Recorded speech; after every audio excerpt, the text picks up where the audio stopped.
Se você está achando estranho os ativos de risco não conseguirem subir, ou até mesmo subirem sem força, isso não é por acaso, tá? Tem uma coisa acontecendo agora que está travando esse movimento.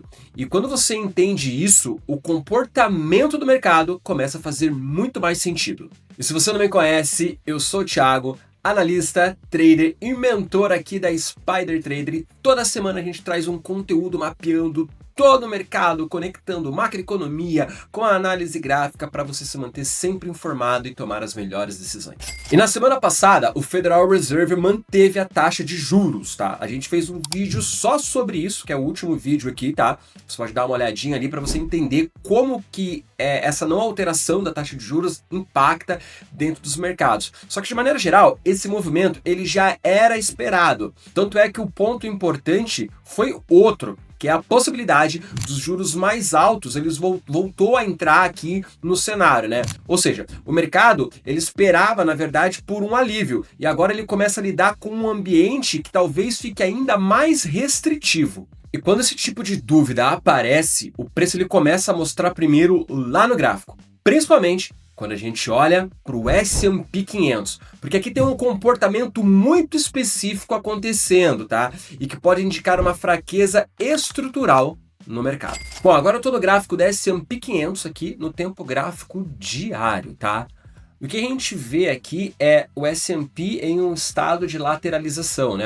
Desde aqui de outubro de 2025, basicamente, o S&P 500 ele entrou em um movimento lateral em topo do mercado, tá? O que é importante nesse momento aqui é você guardar essa data aqui de outubro de 2025, tá? Que a gente vai usar ela mais lá na frente na nossa análise, tá? Só que além da data, né, que é importante, vamos falar aqui do gráfico, né? Então ele tá aqui basicamente lateralizando em topo de mercado, né? Isso aqui é o ATH, né? O All Time High, né? A máxima que o S&P 500 alcançou. Isso aqui foi em janeiro de 2026, tá?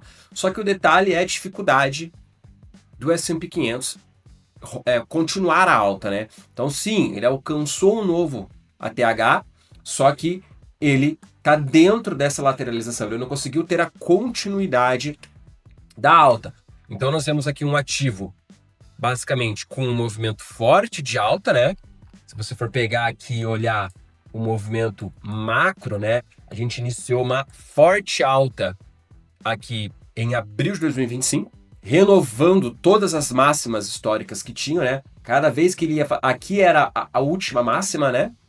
Depois que ele passou aqui dessa máxima, ele começou a fazer só renovações de máxima até ele chegar aqui, né? Na região aqui dos 7.000 pontos aproximadamente, que é o novo ATH. Só que depois disso, né, ele não conseguiu mais renovar e, basicamente, desde outubro de 2025, ele está trabalhando em uma lateralidade, tá? Mas o que é interessante de ver é que essa lateralidade, ela está sendo formada com um movimento arredondado, né? A gente chama isso aqui de topo arredondado. Deixa eu pegar aqui para desenhar para vocês verem. Ó, se eu pego aqui, basicamente desde o início da lateralidade, nós vemos que, além de lateralizar, ó, o S&P 500 ele está arredondando o seu topo. Ó.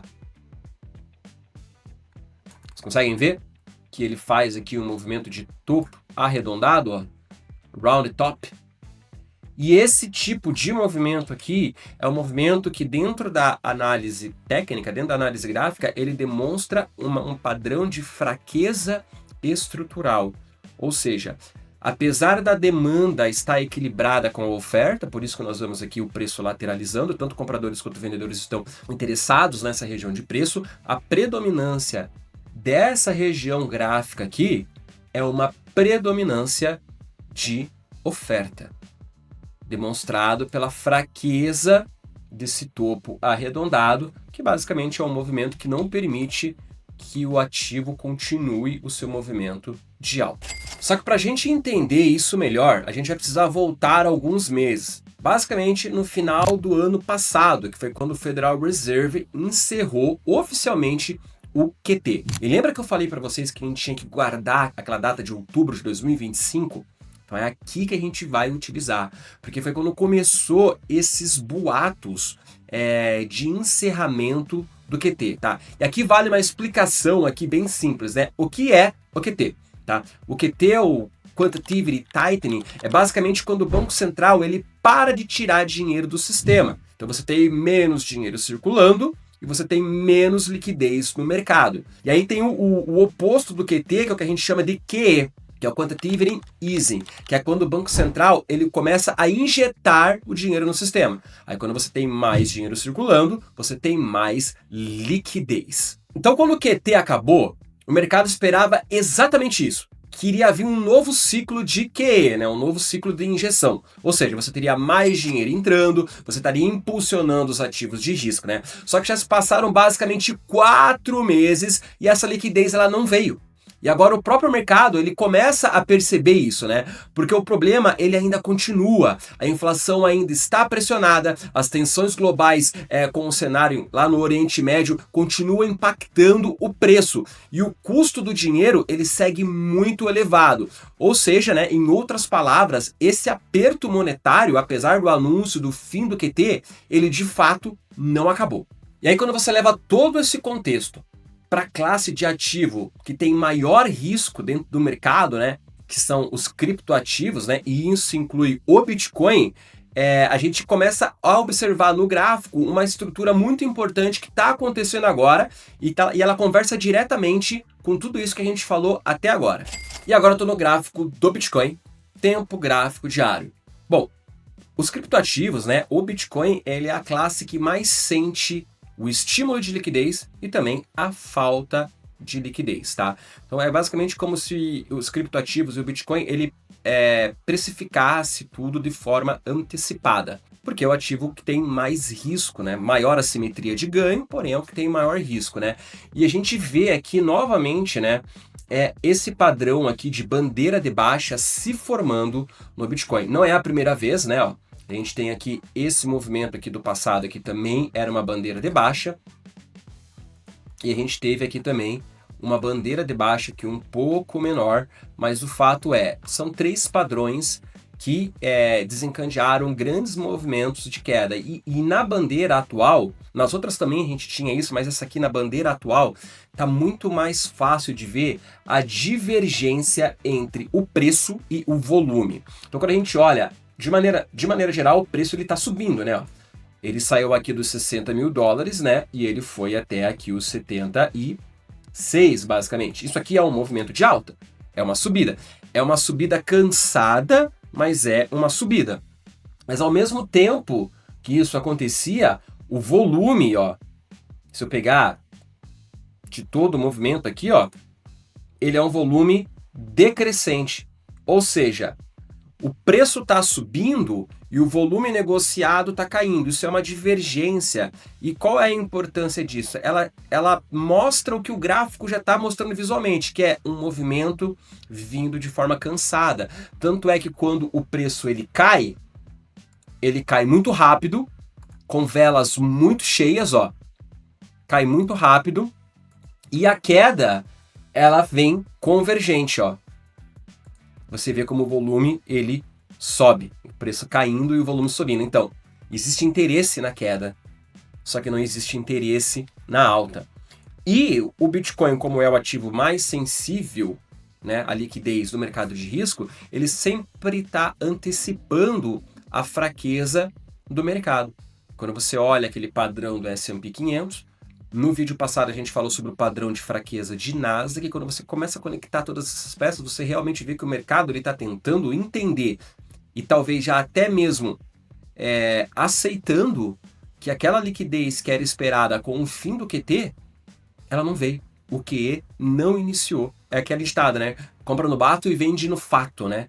Então, a gente, até mesmo se a gente pega aqui agora e vai para o tempo gráfico semanal do BTC, e a gente olha aqui, ó, uma estrutura muito parecida com a de 2022, que foi quando o preço aqui, ó, em 2022, ele afundou o RSI semanal, ele veio aqui para casa dos 25 pontos, ó. Depois ele teve uma recuperação até mais ou menos aqui a casa dos 40, né? Que é basicamente onde a gente está agora, né? Ó, foi basicamente onde a gente encontrou aqui a resistência. Olha como as linhas se conectam. E aí depois, o preço aqui em 2022, ó, ele teve a continuidade de queda, ele perdeu o seu fundo, o fundo de quando o RSI mergulhou em sobrevenda, tá? Aí ele fez aqui também uma divergência de alta, né? Ó, o preço ele estava fazendo fundos mais baixos, enquanto o RSI estava fazendo fundos mais altos. E ele só encontrou o fundo depois que ele perdeu o fundo real, né? O fundo real do Bitcoin só foi encontrado depois que ele perdeu o fundo que fez o RSI mergulhar abaixo de 30. Então, o fundo que fez o RSI mergulhar abaixo de 30 hoje é o fundo dos 60 mil. Esse padrão de fraqueza aqui, ó, que está sendo demonstrado aqui agora, é muito parecido com esse padrão de fraqueza que a gente tinha lá em 2022. E depois veio a queda final. E aí a gente vai poder avaliar essa queda final com base aqui, né, na divergência do RSI, caso essa queda venha. Só que a gente começa a conectar todos os pontos, começa a conectar mercados, começa a conectar movimentos de fraqueza e a gente começa a ligar todos esses pontos da macroeconomia, junto com o gráfico, junto com a geopolítica, mas já sempre antenado que o gráfico ele precifica todas as coisas antes. Então quando você começa a juntar tudo, né? Um mercado tradicional mostrando fraqueza, um ambiente que está ainda muito restritivo, né? E os ativos sem forças para continuar a alta, o cenário ele começa a se alinhar. E se o S&P 500 confirmar essa fraqueza e tiver uma continuidade de queda, a tendência é que os ativos de riscos acompanhem, né? E isso inclui, né, principalmente, na verdade, o Bitcoin. E lá em dezembro do ano passado, o mercado acreditou que o aperto tinha acabado, né, que ia vir um novo ciclo de liquidez, só que na prática, esse aperto ele nunca deixou de existir, né? Então, enquanto não houver uma nova liquidez, toda a alta pode ser apenas temporária. E se você quiser acompanhar esse tipo de leitura de forma semanal, se inscreva aqui no nosso YouTube, tá? Porque a gente sempre vai postar essa análise que conecta gráfico com tudo que está acontecendo no mundo. Até a próxima, pessoal. Te vejo aqui na próxima semana, hein?